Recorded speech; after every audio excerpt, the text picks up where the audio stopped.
Capítulo 1. El pueblo yacía bajo más de 1 metro de nieve, con montones mayores en los rincones propicios. Las puntas de la osa colgaban de un cielo de hierro como carambanos, y Orión emitía sus fríos destellos parpadeantes.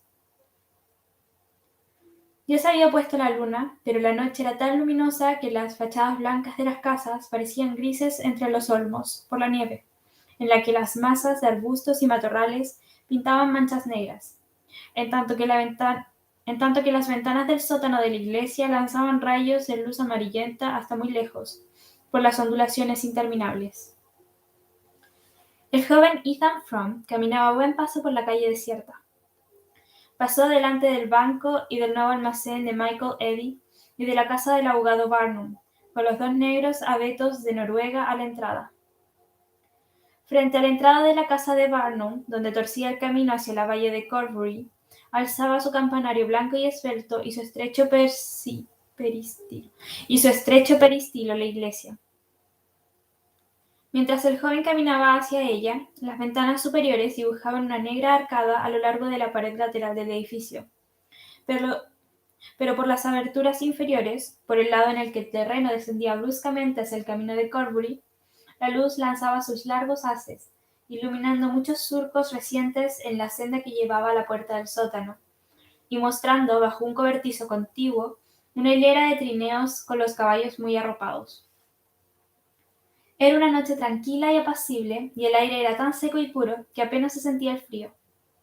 Frome tenía la sensación de que no había atmósfera, de que entre la blanca tierra que se extendía a sus pies y la cúpula metálica de arriba solo hubiera algo tan tenue como el éter. Es como estar en un receptor agotado, pensó.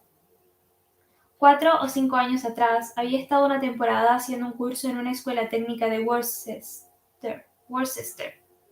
y había trabajado un poco en un laboratorio con un amable profesor de física.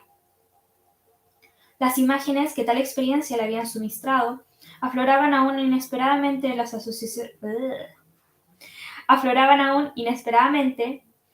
asociaciones de ideas totalmente distintas en que había pasado a vivir luego.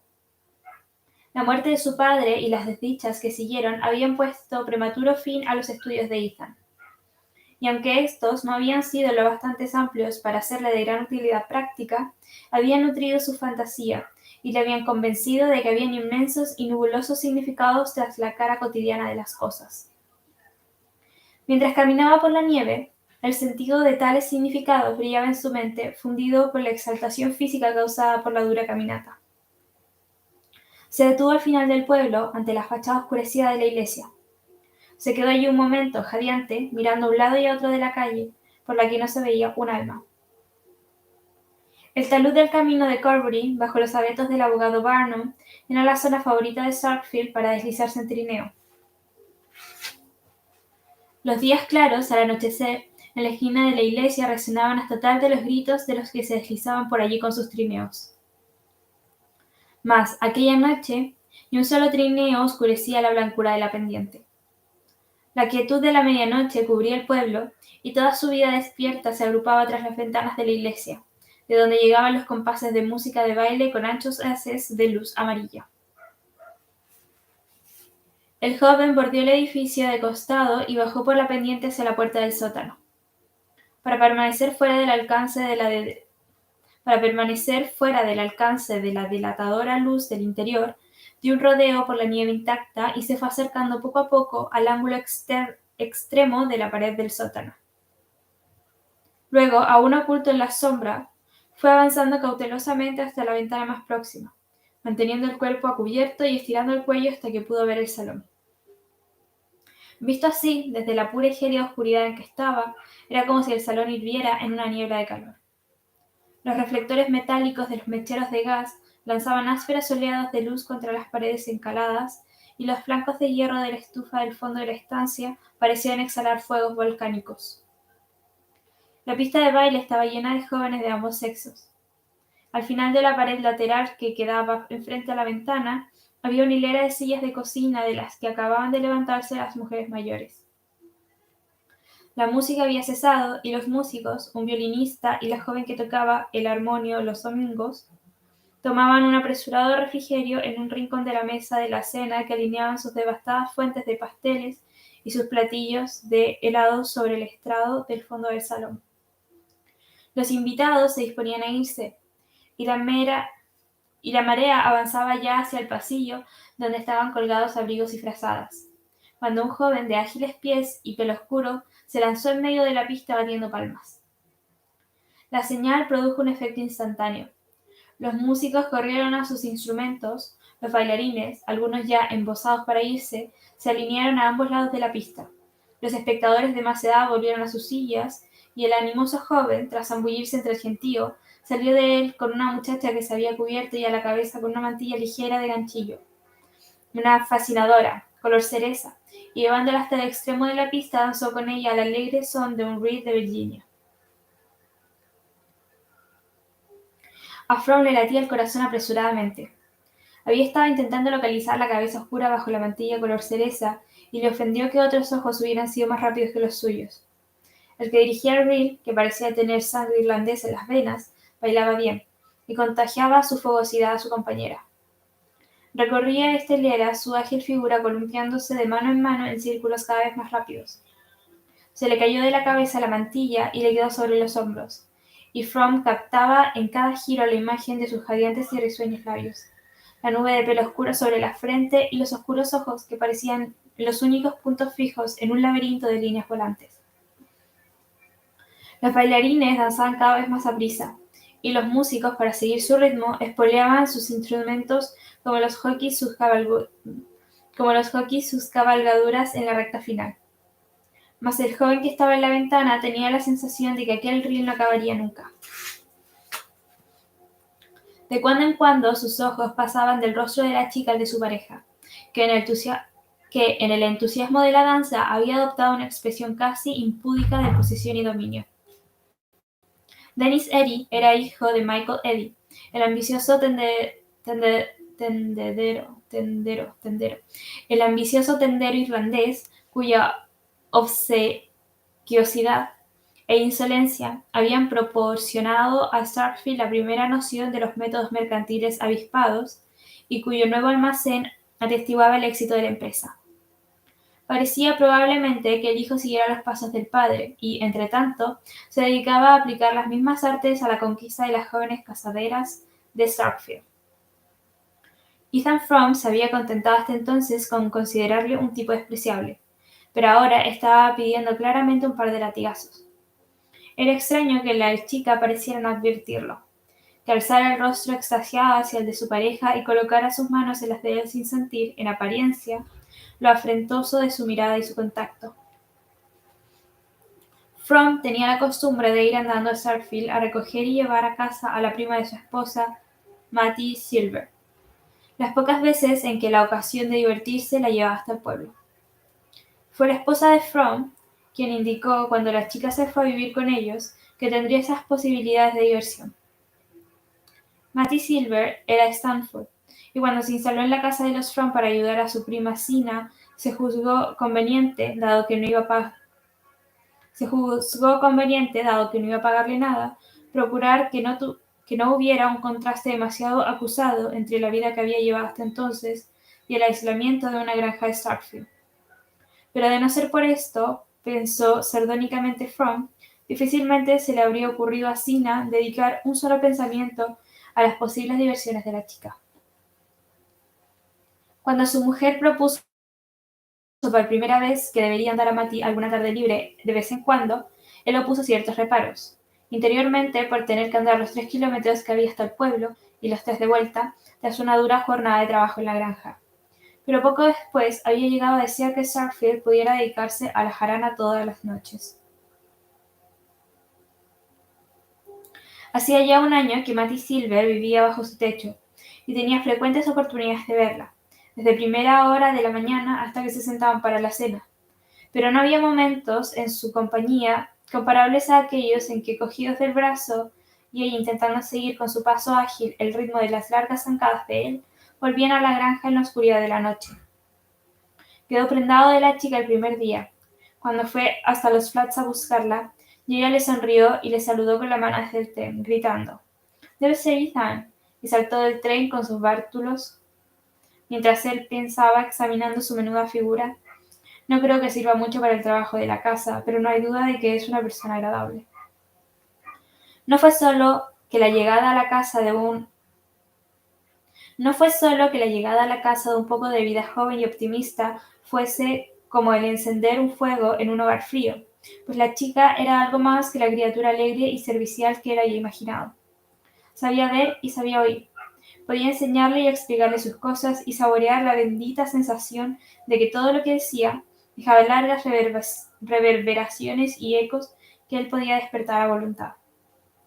Y en estos paseos nocturnos de vuelta a la granja, él sentía más intensamente la dulzura de esta comunión.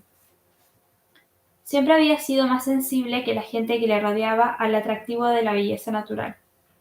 Sus estudios inconclusos habían conformado esta sensibilidad y hasta en sus momentos de mayor desdicha el campo y el hielo, y hasta en sus momentos de mayor desdicha el campo y el hielo le hablaban con persuasión vigorosa y profunda. Pero hasta entonces la emoción no había salido nunca al exterior. Era como un dolor silencioso que empañaba de tristeza la belleza que evocaba. Ni siquiera sabía si había otra persona en el mundo que sintiera lo que él sentía o si él era la única víctima de aquel fúnebre privilegio. Luego supo que otro espíritu había temblado ante el mismo aliento de lo maravilloso, que a su lado, viviendo bajo su techo y comiendo su pan, había una criatura a quien podía decirle, la de allá es Orión, aquella grande de la derecha, Aldebarán, y ese grupo de pequeñas estrellitas que parecen un enjambre de abejas son las Pléyades, o a quien podía mantener extasiada ante un saliente de granito que brotaba entre los helechos desplegando el inmenso panorama de la era glacial, y hablando de los largos y oscuros periodos sucesivos. El hecho de que la admiración por su sabiduría se mezclase con el asombro por lo que le enseñaba no era en modo alguno la parte menor de su placer, y había otras sensaciones, menos definibles pero más sutiles, que les atraían mutuamente como con un estremecimiento de dicha silenciosa. El rojo frío del crepúsculo tras las montañas invernales, el vuelo de rebaños de nubes sobre laderas de dorado rastrojo, las sombras intensamente azules de los abetos sobre la nieve iluminada por el sol. Cuando ella le dijo una vez, parece que estuviera pintado, Ethan pensó que el arte de la definición no podía ir más lejos, y que al fin se habían hallado palabras para expresar su alma oculta. Mientras estaba allí, en la oscuridad, fuera de la iglesia, estos recuerdos volvieron con la agudeza de las cosas desaparecidas. Viendo girar a Matty por la pista, de mano en mano, se preguntaba cómo podía haber pensado alguna vez que le interesara su charla aburrida. Para él, que solo en presencia de ella estaba alegre, la alegría de ella constituía una prueba palpable de indiferencia. Aquella expresión con que miraba a sus compañeros de baile era la misma que, cuando le miraba a él, parecía siempre una ventana que hubiese conseguido atrapar el crepúsculo. Percibía incluso 2 o 3 gestos que en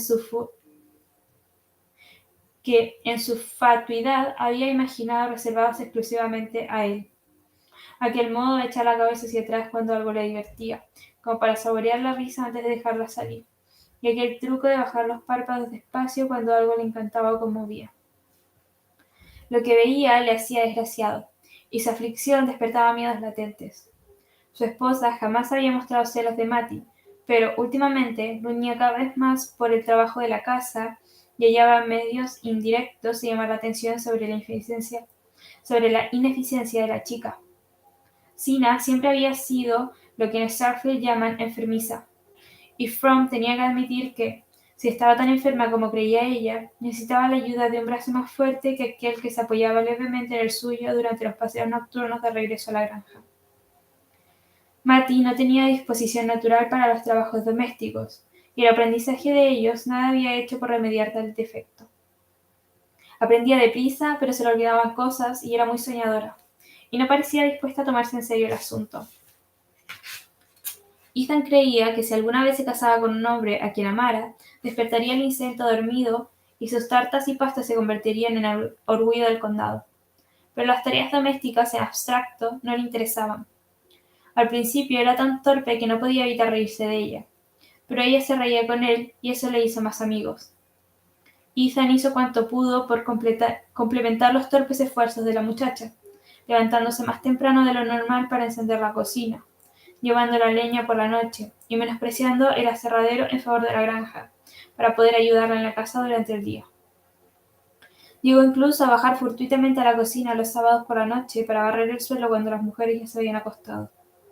Un día, Sina le sorprendió en plena labor y dio la vuelta y se fue en silencio, con una de sus extrañas miradas. Últimamente había dado otras muestras de insatisfacción, igual de intangibles, pero más inquietantes. Una cruda mañana de invierno, mientras él se vestía en la oscuridad y la vela temblequeaba por las corrientes de aire que entraban por la ventana mal ajustada, la oyó hablar a su espalda desde la cama. «El médico no quiere que me quede sin alguien que se ocupe de mí», dijo, con su liso gimoteo. La creía dormida y el rumor de su voz le sorprendió, pese a que era dada a bruscas explosiones verbales tras largos intervalos de misterioso silencio. Ethan se volvió y la miró, tendida allí vagamente, delineada bajo el oscuro cobertor de cálico. El huesudo rostro al que daba un tinte grisáceo en la blancura de la almohada. «¿Alguien que se ocupe de ti?», repitió él. «Si tú dices que no puedes pagar una chica cuando se vaya Matty». From se volvió de nuevo y, alzando la navaja, se inclinó para captar el reflejo de su mejilla tersa en el sucio espejo del palanganero. «¿Por qué demonios habría de irse Matty?» «Bueno, cuando se case, quiero decir», repuso su esposa, con el mismo sonante a su espalda. «Bueno, no nos dejará mientras la necesites», contestó, raspándose con aspereza la barbilla. «Jamás permitiría que dijese que me interpondría en el camino de una pobre chica como Matty y no la dejaba casarse con un muchacho listo como Dennis Eddy», contestó Sina, con tono de quejumbrosa humildad. Ethan, mirando furioso su rostro en el espejo, echó la cabeza hacia atrás y arrastró la navaja de la oreja a la barbilla. Lo hizo con una mano firme, pero era una excusa para no dar una respuesta inmediata. «Y el médico no quiere que me quede sola», continuó Sina.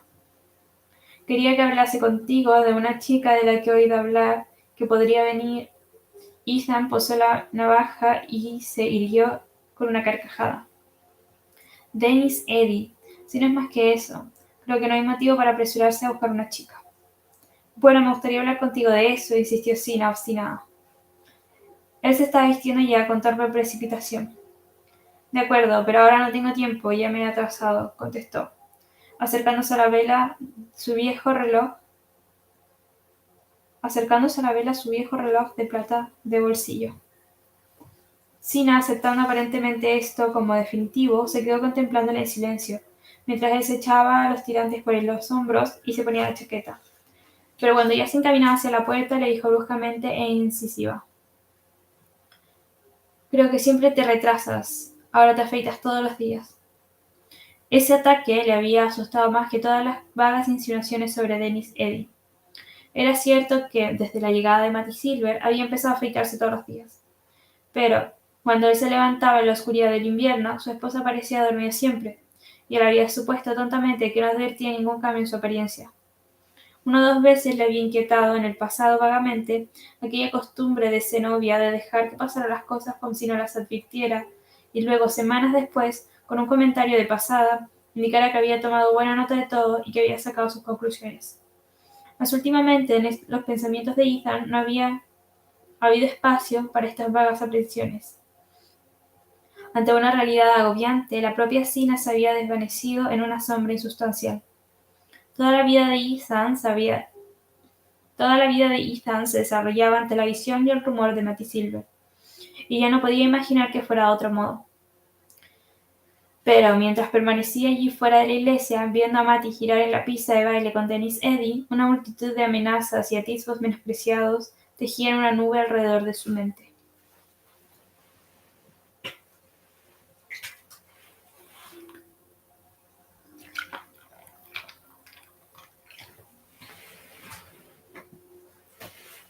Capítulo 2. Cuando la gente empezó a salir del salón de baile, From, situándose al amparo de la puerta, observó cómo se iban separando los grupos, grotescamente embosados, entre los que parpadeaba de cuando en cuando una móvil linterna, que iluminaba un rostro acalorado por la comida y el baile.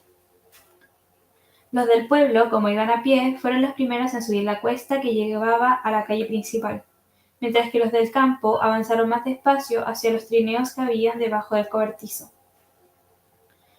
¿No vienes a pasear un poco, Matty?, dijo una voz de mujer desde el grupo que se había formado junto al cobertizo, y a Ethan le dio un vuelco el corazón.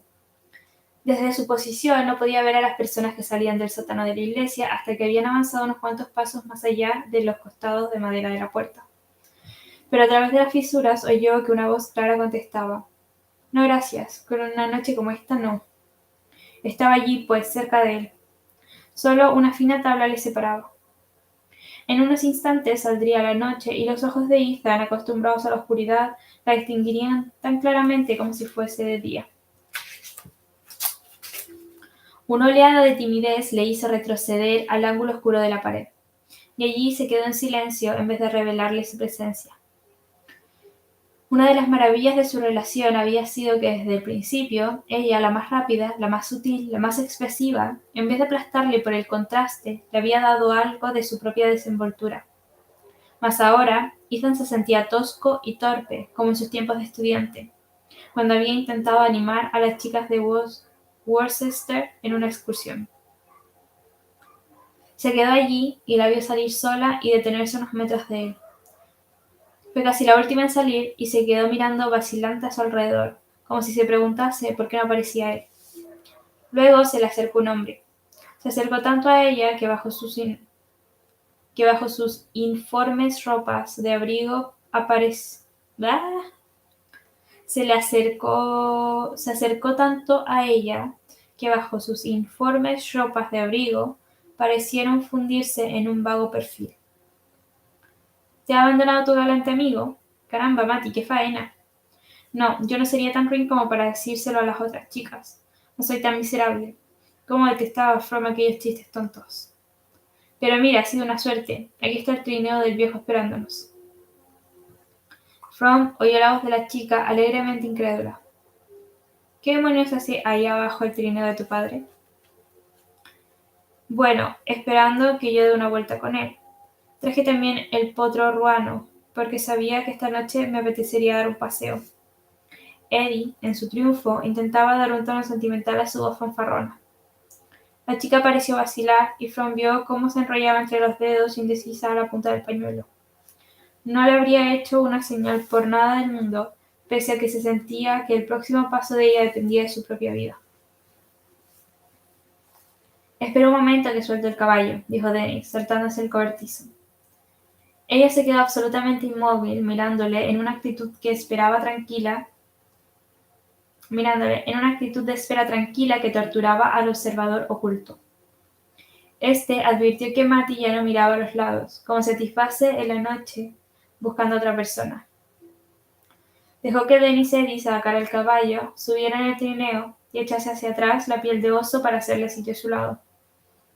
Luego, en una rápida maniobra de fuga, dio la vuelta y subió a toda prisa por el talud hacia la parte delantera de la iglesia. «Adiós, que te diviertas en tu paseo», le dijo por encima del hombro.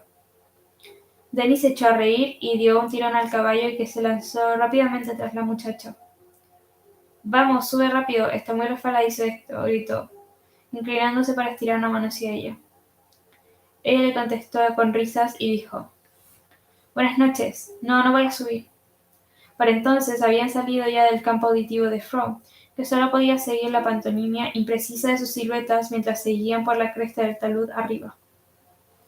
Al poco vio a Eddie saltando del trineo y acercándose a la chica con las riendas en un brazo.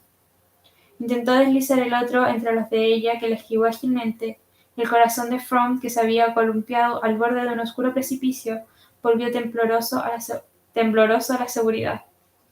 Al cabo de un momento oyó el tintineo de las campanillas del trineo que se alejaba y distinguió una figura que avanzaba sola hacia la vacía extensión de nieve delante de la iglesia.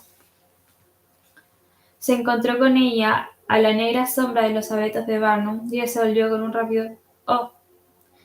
«¿Creías que me había olvidado de ti, Ma?», preguntó con tímida alegría.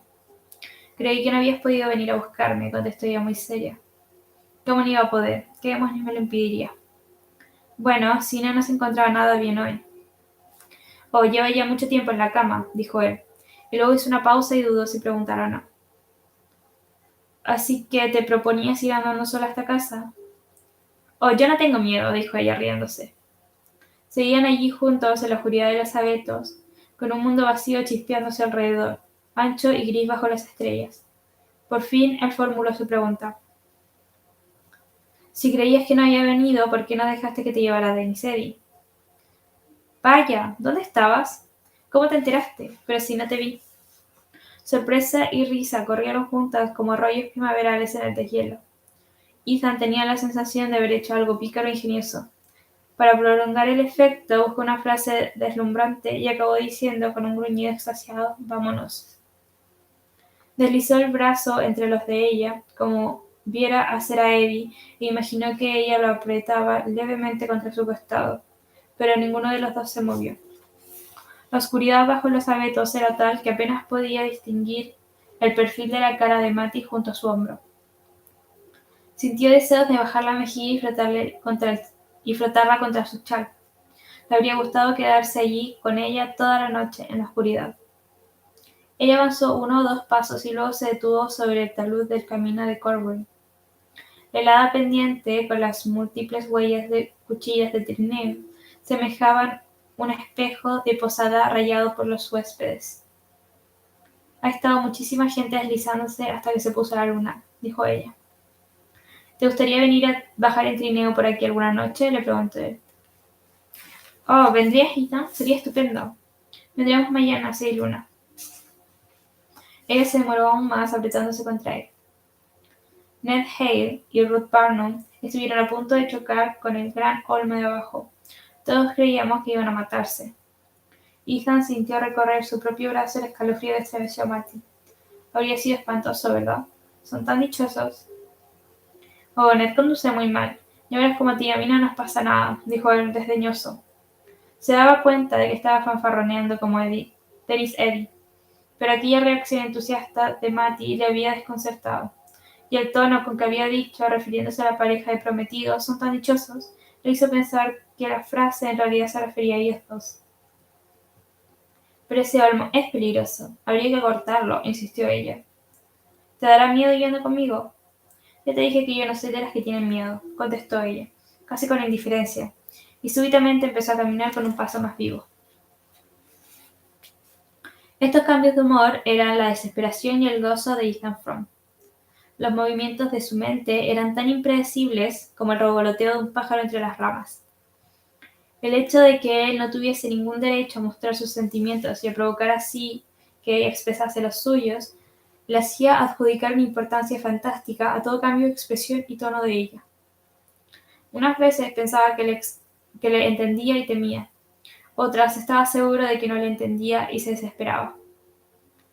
Aquella noche, la presión de los recelos acumulados inclinaba la balanza hacia la desesperación, y la indiferencia de ella resultó aún más estremecedora tras la marea de gozo en que le había consumido el que rechazara a Denis Eddy. Coronó la colina de la escuela a su lado y siguió caminando en silencio hasta que llegaron al camino que llevaba a la cerradilla. Entonces la necesidad de certeza se hizo agobiante. Me habrías visto enseguida si no hubiera vuelto a bailar aquel último reel con Denis, dijo torpemente. No podía pronunciar el nombre sin que se le crisparan los músculos del cuello. Oh, Ethan, ¿cómo iba a saber yo que estabas allí? Creo que es verdad lo que dicen, comentó él, en vez de responder a su pregunta. Ella se detuvo y él percibió en la oscuridad que había alzado su rostro hacia el suyo. ¿Y qué dicen? Que es muy lógico que quieras dejarnos, dijo él, siguiendo en su pensamiento. Eso dicen, contestó ella burlona. Luego, bajando bruscamente su dulce tono de tiple, añadió: ¿Quieres decir que Sina no estaría contenta conmigo? Sus brazos se habían separado y se quedaron plantados allí, quietos, intentando distinguir ambos la cara del otro. Sé que debería ser más lista de lo que soy, continuó ella, mientras él pugnaba en vano por expresarse. Una chica suelda haría muchísimas cosas que yo todavía no puedo hacer, y aún no tengo fuerza suficiente en los brazos. Pero si ella me lo dijese, yo lo intentaría. Ya sabes que ella casi nunca dice nada, y a veces veo que no está contenta conmigo, pero no sé por qué. Luego se volvió hacia él como en un súbito relampagueo de indignación. Tú deberías decírmelo, Ethan Frome. Tú deberías hacerlo. A menos que también tú quieras que me vaya. A menos que también yo quiera que se vaya. El grito fue bálsamo para su herido corazón. Los cielos de hierro parecieron fundirse y llover dulzura. Él pugnó otra vez por hallar una palabra que lo expresase todo, y solo halló de nuevo su brazo en el de ella, un sordo vámonos.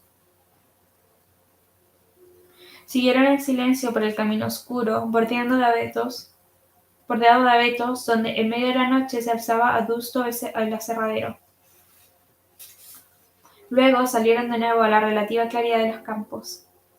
En el lado extremo del cinturón de árboles se extendía ante ellos, ondulante, una zona de campo abierto, gris y solitario bajo las estrellas. A veces el camino les llevaba bajo la sombra de una saliente o por la oscuridad sutil de un grupo de árboles sin hojas. De cuando en cuando se destacaba a lo lejos, entre campos, una granja tan muda y fría como una lápida.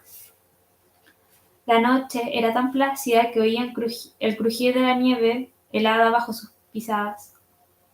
El estruendo de una rama cargada que se rompió a lo lejos del bosque resonó como un tiro de fusil, y también oyeron gruñir a un zorro. Y Matty se apretó contra Ethan y aceleró el paso. Al fin divisaron el grupo de alerces de la entrada de la granja de Ethan y al acercarse, la sensación de que el paseo terminaba les devolvió las palabras. ¿Cuándo quieres dejarnos entonces, Matt? Tuvo que agachar la cabeza para captar su mudo susurro. ¿A dónde irías si lo hiciese?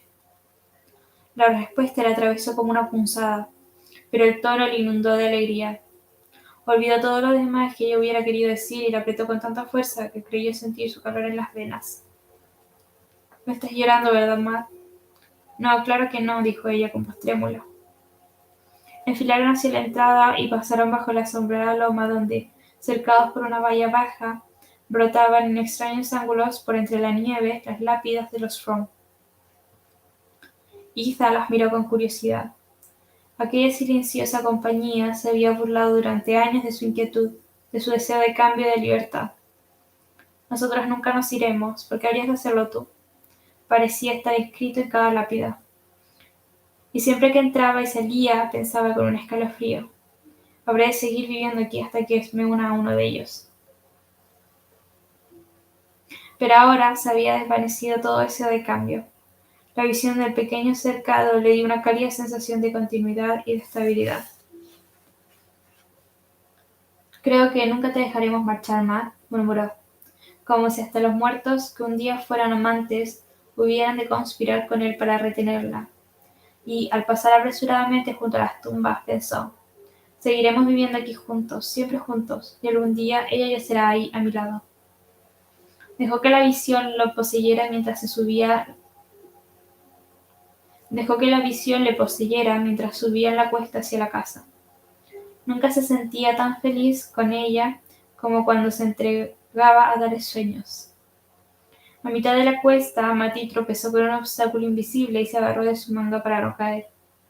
La cálida oleada que la recorrió fue como una prolongación de su visión. Por primera vez la rodeó furtivamente con el brazo y ella no se opuso. Siguieron caminando como si fueran flotando por un río en verano. Sina siempre se iba a la cama después de cenar. Las ventanas sin contras de la casa estaban oscuras. Del porche colgaba una enredadera marchita que era como un crespón que anunciara un muerto. Y la idea relampagueó en la mente de Ethan. Si estuviese por ahí Sina. Luego tuvo una clara visión de su mujer en la cama, en el dormitorio, dormida, la boca entreabierta, la dentadura postiza en un vaso junto a la cabecera. Rodearon la casa hasta la parte de atrás, entre los rígidos matorrales de aguaespino. Sina tenía la costumbre de dejar la llave en la puerta de la cocina debajo del felpudo cuando volvía tarde del pueblo.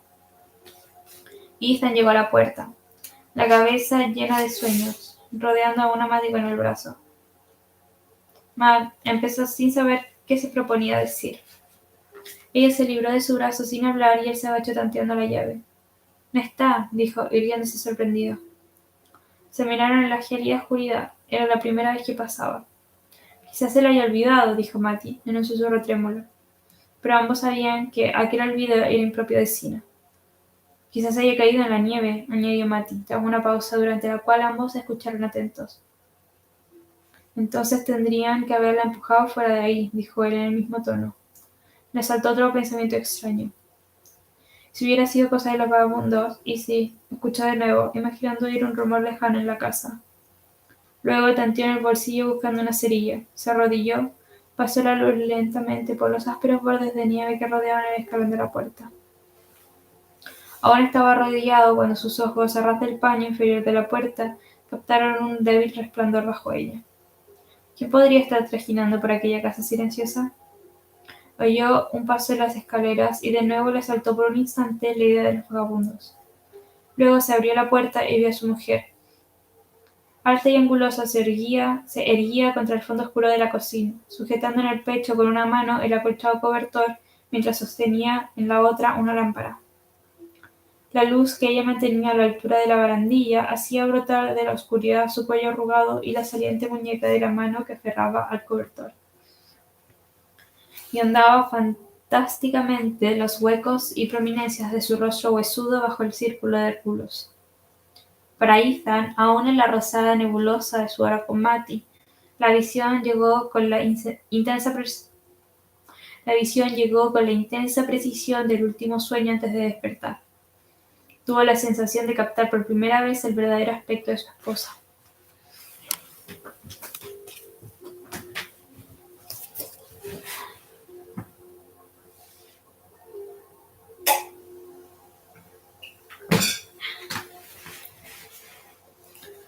Esta se hizo a un lado sin hablar, y Matty y Ethan entraron en la cocina, que tras el frío seco de la noche parecía rezumbar una frialdad fúnebre como la de una cripta.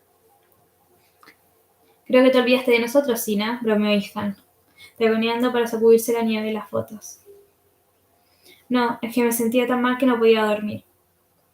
Matty se adelantó quitándose la ropa, el color cereza de la mantilla en los frescos labios y en las mejillas. «Cuánto lo siento, Sina, ¿puedo hacer algo por ti?» «No, no hay nada que hacer», dijo Sina, volviendo a la espalda.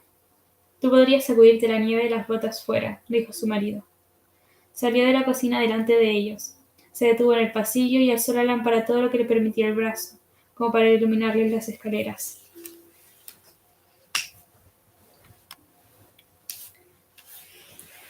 Ethan se detuvo también, fingiendo tantear, buscando el clavo en que colgaba el abrigo y la gorra. Las puertas de los dos dormitorios daban frente a frente, a ambos lados del estrecho rellano del piso superior, y aquella noche le resultaba particularmente desagradable que Matty le viese entrar detrás de Sina.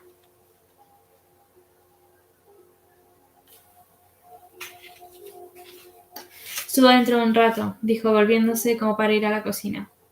Sina se detuvo y le miró. «Por amor de Dios, ¿qué vas a hacer aquí abajo?» «Tengo que repasar las cuentas del aserradero». Ella siguió mirándole fijamente mientras la llama de la lámpara sin pantalla destacaba con microscópica crueldad los airados rasgos de su rostro. «A esta hora de la noche, ¿es que quieres morirte? El fuego hace ya mucho que está apagado». Él se dirigió hacia la cocina sin contestar. Al hacerlo, su mirada se cruzó con la de Matty y creyó ver entre las pestañas de ella un fugaz relampagueo de advertencia. Un instante después, las pestañas tocaron las rugosas mejillas y Matty empezó a subir las escaleras delante de Sina. «Es verdad, aquí abajo hace demasiado frío», admitió Ethan, con la cabeza baja, siguiendo a su mujer y cruzando tras ella el umbral, entró en el dormitorio.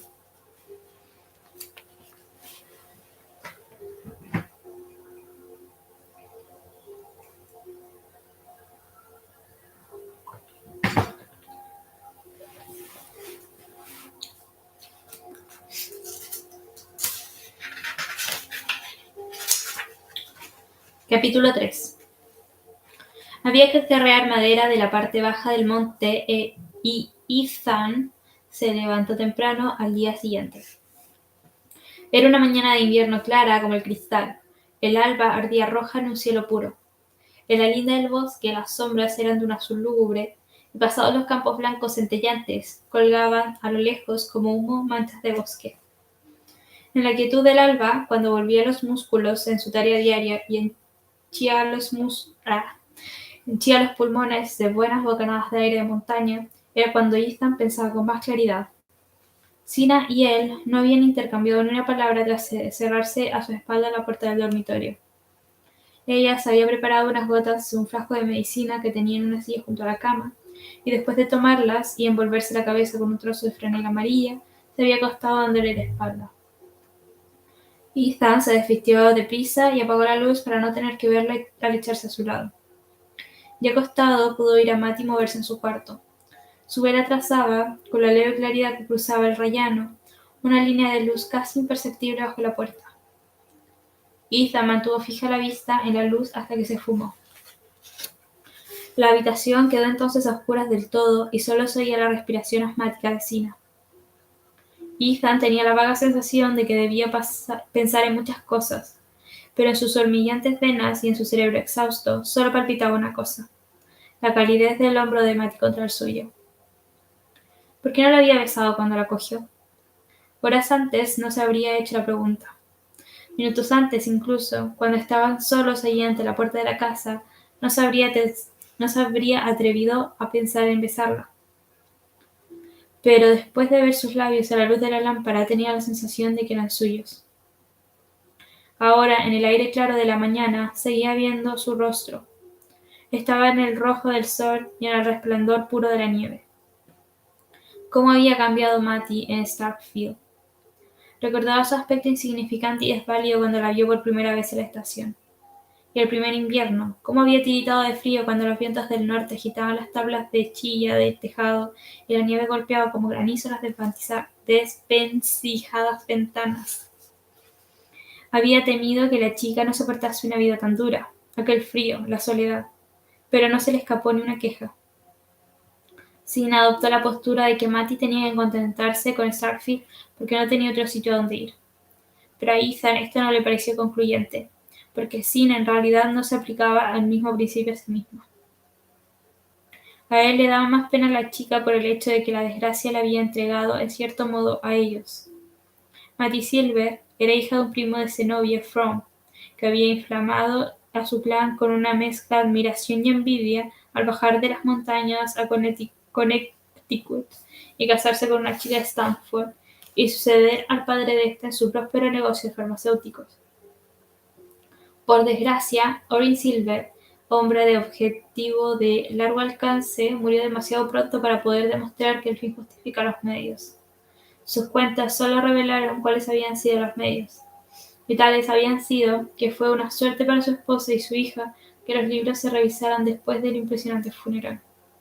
Su esposa murió a consecuencia de lo que se descubrió en los libros, y Matty, que contaba 20 años, quedó sola, con $50 que obtuvo por la venta del piano por todo capital para abrirse camino en la vida. Sus útiles para este fin eran, aunque variados, impropios. Sabía arreglar un sombrero, hacer dulce de melaza, recitar No habrá toque de queda esta noche y tocar La clave perdida y un potpourri de Carmen. Cuando intentó aplicar el ámbito de sus actividades hacia el campo de la contabilidad y la taquigrafía, su salud lo acusó y 6 meses de pie tras el mostrador de una tienda no lo ayudaron a reponerse. Sus parientes más próximos habían sido inducidos a colocar los ahorros en manos de su padre, y aunque a la muerte de éste no se mostraron remisos a cumplir con el deber cristiano de devolver bien por mal dado a la hija cuantos consejos se le ocurrieron, no podían esperarse que complementaran los consejos con una ayuda material. Mas, cuando el médico de Zenobia aconsejó que buscara a alguien que le ayudara en las tareas domésticas, el clan vio enseguida la posibilidad de obtener de Matty una compensación. Pese a dudar de la eficacia de la chica, Zenobia se sintió tentada por la libertad que se le ofrecía de poder censurarla sin riesgo grave de perderla. Y así fue como Matty se trasladó a Starkfield. La censura de Zenobia era una censura silenciosa, aunque no por ello menos acerba. Durante los primeros meses, a Ethan le consumía alternativamente el deseo de ver a Matty desafiarla y el temor a las posibles consecuencias. Luego la situación fue siendo menos tensa. El aire puro y las largas horas del estío en el campo fortalecieron a Matty y le dieron flexibilidad, y Sina, con más tiempo libre para que dedicar a sus complejos males, pasó a ocuparse menos de las omisiones de la chica. Y así, Ethan, agobiado por la carga de una granja árida y una serraría ruinosa, pudo al fin pensar que reinaba la paz en la casa. En realidad, ni siquiera ahora existía la menor evidencia palpable de lo contrario. Pero, desde la noche anterior, en el horizonte de Ethan colgaba una vaga amenaza compuesta por el obstinado silencio de Sina, la súbita mirada de advertencia de Matty, el recuerdo de signos tan fugaces e imperceptibles como los que le decían cierta mañana límpida que llovería antes del anochecer. Era un miedo tan intenso que, cosa muy humana, procuraba posponer la certeza. No acabaría de cerrar la madera hasta el mediodía, y como tenía que entregársela a Andrew Hale, el contratista de Starkfield, en realidad le resultaba más fácil enviar a Jotham Powell, el peón, a pie a la granja y llevar él mismo la carga al pueblo. Se había encaramado encima de los troncos y sentado a horcajadas sobre ellos, casi encima de sus peludos tordos, cuando de entre él y los ágiles cuellos de los animales surgió la visión de aquella mirada de advertencia de Matty la noche anterior. Si va a haber problemas, quiere estar presente, reflexionó vagamente, mientras daba a Jotham la orden inesperada de desenganchar los caballos y llevarlos de nuevo al establo. Tras una caminata dura y lenta por los campos, llegaron a casa, y cuando entraron en la cocina, Matty quitaba ya el café del fuego y Sina estaba en la mesa. Su marido se quedó parado al verla. En lugar de la bata de percal y la toquilla habitual, llevaba el mejor vestido de lana de merino que tenía, y sobre sus ralos mechones de pelo conservaba aún las prietas ondulaciones de los rulos. Había un sombrerito rígido y tieso que recordó a Ethan los $5 que había tenido que pagar por él en la tienda de Bethridge. A su lado, en el suelo, tenía la vieja maleta de Ethan y una sombrerera envuelta en papel de periódico. «Vaya, te vas de viaje, Sina», exclamó. «He tenido tantos dolores que me voy a Bethridge a pasar la noche con la tía Martha Pierce y que me vea el médico nuevo», contestó ella, con la misma naturalidad que se le dijese que iba a la despensa a mirar las conservas o al desván en busca de mantas. Pese a sus hábitos sedentarios, estas decisiones súbitas tenían precedente en la historia de Sina. Ya antes, en 2 o 3 ocasiones, había preparado de repente la maleta y partido camino a Bethridge o de Springfield incluso, a buscar el consejo de algún médico nuevo. Y su marido había aprendido a temer tales expediciones debido a su coste. Sina volvía siempre cargado de remedios caseros, y su última visita a Springfield se vio conmemorada con el pago de $20 por una batería eléctrica que nunca había aprendido a utilizar. Pero de momento la sensación de alivio de Ethan fue tal que bloqueó los demás sentimientos. No tenía ya duda de que Sina había dicho la verdad al explicar la noche anterior que se había levantado porque se sentía demasiado mal para poder dormir. La súbita decisión de buscar consejo médico era una prueba de que estaba, como siempre, totalmente consagrada a su salud. Como si esperase una protesta, Sina continuó quejumbrosamente. «Tú tienes mucho trabajo con la madera, pero supongo que Jotham Powell podrá llevarme con el alazán a coger el tren a los Flats». Pero su marido apenas oía lo que le estaba diciendo. En los meses de invierno no había diligencia entre Springfield y Bethridge, y eran pocos y lentos los trenes que paraban en Corbury Flat. Un rápido cálculo indicó a Ethan que Sina no podría estar de vuelta hasta el anochecer del día siguiente. «Si hubiera sabido que no querías que me llevara Jonathan Powell», empezó ella de nuevo, como si el silencio de Ethan implicase una negativa. Cuando estaba a punto de irse, siempre se mostraba muy locuaz. «Lo único que sé», continuó, «es que no puedo seguir así mucho tiempo. Los dolores me están llegando ya a los tobillos. Si no, habría ido andando a Starfield por mi propio pie, y habría pedido a Michael Eddy que me dejara ir en su carro hasta los Flats cuando fuera a recoger las mercancías de la tienda. Tendría que esperar 2 horas en la estación, pero estaría dispuesta a hacerlo, incluso con este frío, antes de tener que oírte decir, «Claro que te llevará Jonathan», se apresuró a decir Ethan. De pronto se dio cuenta de que mientras Sina le hablaba, él estaba mirando a Matty, y haciendo un esfuerzo desvió la vista hacia su mujer. Estaba sentada frente a la ventana y la luz pálida que se reflejaba en los bancos de nieve hacía su rostro más rígido y pálido de lo habitual. Acentuaba las 3 arrugas paralelas entre la oreja y la mejilla y marcaba surcos desdeñosos de la flaca nariz a las comisuras de los labios. Pese a llevar solo 7 años a su marido y ya que éste solo tenía 28, era ya una mujer vieja. Ethan intentó decir algo acorde con la ocasión, pero en su mente solo había un pensamiento, el de que, por primera vez desde que Matty vivía con ellos, Sina pasaría una noche fuera de casa. Se preguntó si la chica estaría pensando lo mismo. Sabía que Sina se debía estar preguntando por qué no se ofrecía él a llevar a los Flats y dejaba que Jonathan Powell llevara la madera a Starfield. Al principio no se le ocurrió ningún pretexto para no hacerlo. Luego dijo: «Te llevaría yo mismo, pero tengo que recoger el dinero de la madera».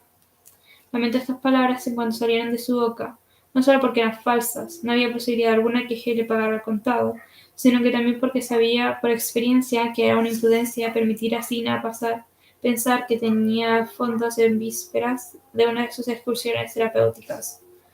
Pero de momento su único deseo era evitar el largo viaje con ella tras el viejo alazán que ya no podía más que andar paso. Sina no contestó, parecía no haberlo oído. Ya había apartado el plato y tomaba un trago de un frasco grande que tenía al lado. «No me va a servir de nada, pero es mejor acabarlo», comentó, añadiendo, mientras empujaba el frasco vacío hacia Matty: «Si consigues quitarle el gusto, servirá